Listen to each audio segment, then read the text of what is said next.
First of all, like, comment, and subscribe. It helps the algorithm. And if you're on BitChute, please give me a thumbs up. Today's topics are going to cover Wart the Wizard by Mandy Summers, I Love Comics and their excellent live stream, Comicsgate Wrongthink, and Mark Waid. I was listening to I Love Comics live stream last night. Actually, I was in EVS's stream, and someone mentioned Mike Miller was in I Love Comics stream, so I checked it out. I was subbed, but I didn't have the bell rung. It turns out that they were having a very mature discussion about late campaigns, specifically Cyberfrog. It's basically a bunch of hardcore comic fans who are unapologetically comic fans, which is refreshing to see. Comics may not be cool. They don't give a fig. These guys really get into the weeds of Comicsgate. And they put the link in the chat, so if there's an open spot, anyone can jump in. I'm going to have to download Streamlabs so I can get started on live streams. One guy, Jawa Express, was talking about how backer numbers have slipped on some campaigns and increased on others.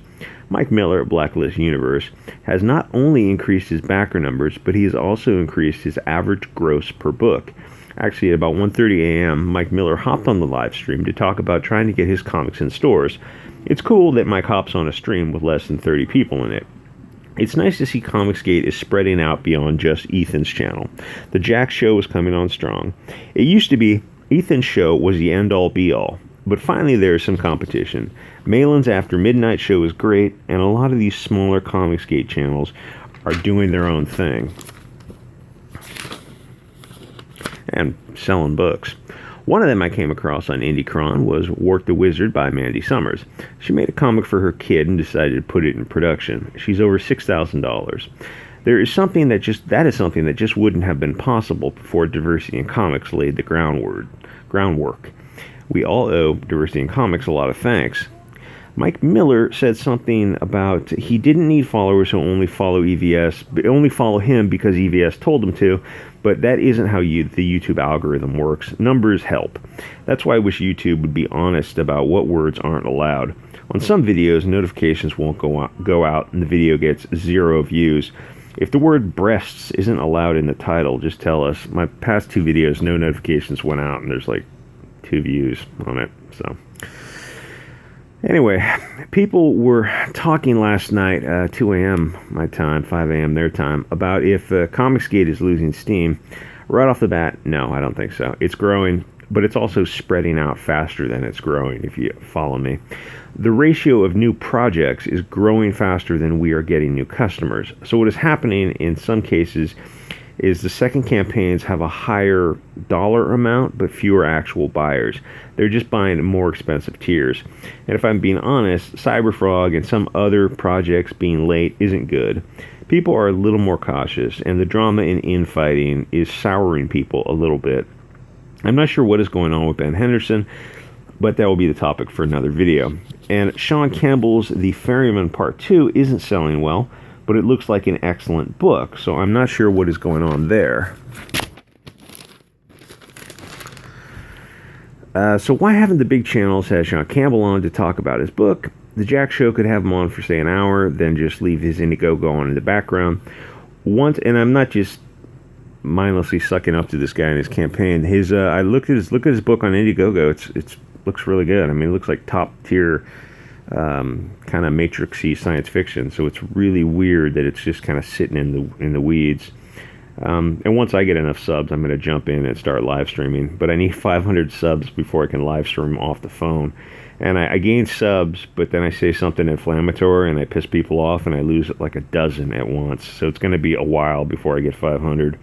Anyway, Comicsgate is growing, and I think it's going to be around for a while, but we aren't working together like we could.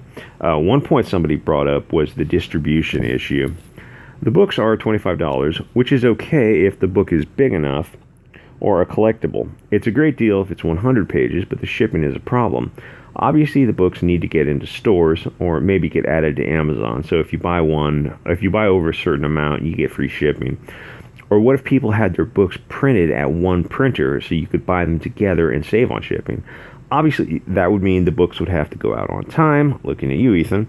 Right now, the books are premium goods, but I think people would like to catch a break on shipping. I think you could probably sell 4 books for $100 with free shipping. It would be worth it for the sellers to just cover the shipping. Guys, last night we're talking about that the Comicsgate model isn't sustainable because what if Marvel improves? Wouldn't that ruin Comicsgate? Fair point, and it might, but never fear, guys. Marvel is never going to improve. That isn't even in the galaxy of possibilities. They don't care about money. They are following a post-profit business model. Mark Waid doesn't run Marvel, but people like Mark Waid run mainstream comics. They are the most racist, sexist, vile people you will meet outside of a Louis Farrakhan meeting, which is ironic because Louis Farrakhan hates useful idiots like Mark Waid. So no, mainstream comics will not improve. They can't. The Twitter sociopaths won't let them. They have Ta-Nehisi Coates working for them. He is the racist who laughed at white South Africans getting slaughtered by black South Africans.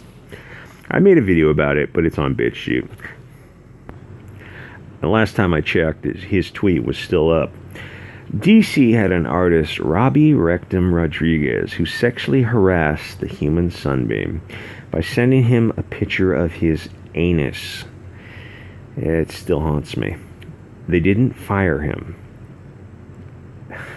Speaking of mainstream comics, remember Eric Esquivel and Bordertown? He was a racist piece of human garbage who wrote for DC, so don't go thinking DC is in a better position than Marvel. All the mainstream comic companies are garbage. Anyway, let's take a quick look at Mandy Summers and Wart the Wizard. She has a channel on YouTube. You can if you just pop in Mandy Summers Kiss has an imposter. Why would you? God, 1991, that was when Kiss was just doing the really cheesy music. She has a channel on YouTube, so you just pop in Mandy Summers and it'll come up Wart the Wizard, and you can check her out. She's very funny. And I guess she's a newcomer to comics, and she's got $6,400, which is pretty damn good. And the comic looks funny. Wow, sold out of a $300 one and a $400 one. Good for you. Good for you. That is excellent. Okay. Adventure is only a moment away. Welcome to the realm of Brightmoor. This mystic land is a home for the hopeful, a venue for the vile, and a hideaway for hilariousness. Among the trials that legendary characters face, you'll see the world through the eyes of the beloved yet foolish Wart the Wizard as he endures challenges he is not yet prepared for. 90 pages of full-color epic adventure. That's a good deal. Bonus characters compendium and back a book, fan art and sketch pages, high-quality paper. Main cover by Peter Gilmore. Let's take a look at the main cover. All right, this looks great. It doesn't sound like it's just a kid's book. It sounds like it's kind of an all ages, humorous books. Like Harry Potter was allegedly a kid's book, but if you read the books, they're very, very entertaining, even for adults. Also, it's too bad the Harry Potter lady is such a whack job. Oh, 3 different covers? Is that what that means? Very cool. The brave men and women who have defended the realm of Brightmoor for hundreds of years, those who once defeated the evil wizard Gravemoss and towed his spirit into a restless slumber. Unfortunately, this guy, very cute, kind of reminds me a little bit of Terry Pratchett and Rince Wand, the wizard from Terry Pratchett's book. He passed away from Alzheimer's when I think he was in his 50s. It was that's just a brutal loss to lose Terry Pratchett. He was so good. He was so funny. And he wrote a lot of books. I mean, I think he wrote he wrote the Discworld series, and I think he wrote like 30 books in the Discworld series, and out of 30, probably 28 out of 30 were very good, and then maybe two missed the mark a little bit. But he had a great track record, and to lose him, oh God, it sucks. It just sucks. I mean, it's like losing Stevie Ray Vaughan to a helicopter crash. God, that sucks. Or Douglas Adams, or it's just, you want to see how much more they could have produced, how much great art they would have done. Okay, Mandy Summers pretty much did most of it herself. Covers by Peter Gilmore. Enhanced colors by Kyle Ritter. Hold on a sec. All right, when you punch in Kyle Ritter's name into Indiegogo, he's got a few campaigns. His campaign is Starblades Volume 1, $84,000, 9 days left. It looks fan-freaking-tastic. If you don't know who Kyle Ritter is, he is Def Colorist on Twitter. He has a YouTube channel, I think, where he might do some drawing live streams, that kind of thing. He's a colorist for Ethan Van Sciver, and he's a colorist for a lot of other projects, I guess. Lone Star, Cyberfrog, Wart the Wizard. And then he decided to write his own book, and I guess he does the pencils on it, and maybe he did the inks himself. I mean, I don't know. But he can't advertise the book because he's deaf, so he needs other people's help to help him get that book out there. And I mean, I don't have a big enough following to help him, but I did make 1 or 2 videos about Starblades already. I wish I had more subs just so I could help people like this. But this is, I guess, some of the stuff he did the colors on, or at least he did the covers on, or something. Tales from the Stacks Volume 1. I think that's his second release. $23,000. Good job. He released it the first time, and when he, oh God, I'm forgetting his name. I think it's Professor Geek on YouTube. He's a great guy. He's very insightful. Big Superman fan, which I don't really understand. But he released it the first time. He didn't have enough subs, and it didn't. I don't think it got funded. Then later on he got some more subs and he re-released it, I guess. And it's 23. That's amazing. So Kyle's probably doing the colors on these, and the Littlest Umbrella, $100,000. Amazing. Flying Fortress, 32 grand. A B-17 crew on a mission to bomb Charlie Chaplin is shot down and crash lands in a medieval world. I have no idea who is doing Flying Fortress. Let me take a look at that real quick. Okay, I remember now. Flying Fortress Remastered, bombing Charlie Chaplin. That looks good. That looks even better. I don't know who drew that. That looks... God, mainstream comics needs more of that. And they need more of that. And they definitely need more of that. Damn. Okay, this guy, I don't know who the art. I'll check. Eric Weathers, I think he's a letterer, but he might be the artist on this. I'm not sure. Yeah, we need way more of this kind of stuff. I haven't heard a whole lot about this campaign. It's kind of a shame. He does live streams also. I'm sure I'm subbed to him. Cute. But I don't have the bell rung for everybody because there's just too many people. Okay, so he's got Eric Weathers. He's on YouTube too. He's got $30,000. Flying Fortress signed for $35. Not bad. 2 copies for $60. That's a good. Wait, so is this? What's the standard book? Digital for $30? No way. Who wants a digital? Not for $30. For $50, you get Flying Fortress signed, a cover print, and you get 2 prints. Okay, signed. But then for you can also get a signed book for $35. So that is more expensive than usual, but it does look good, and it does look like a good or 60 for 2. That's the way to do, is just simply buy more books and just sell them to your friends. Go in with your friends. Oh, it's 200 pages. Holy cow. It's a 200-page graphic novel featuring the entire story. Okay, so I'm sorry. When I was saying it was $35, it's kind of expensive. Not for 200 pages. No, that is a great deal.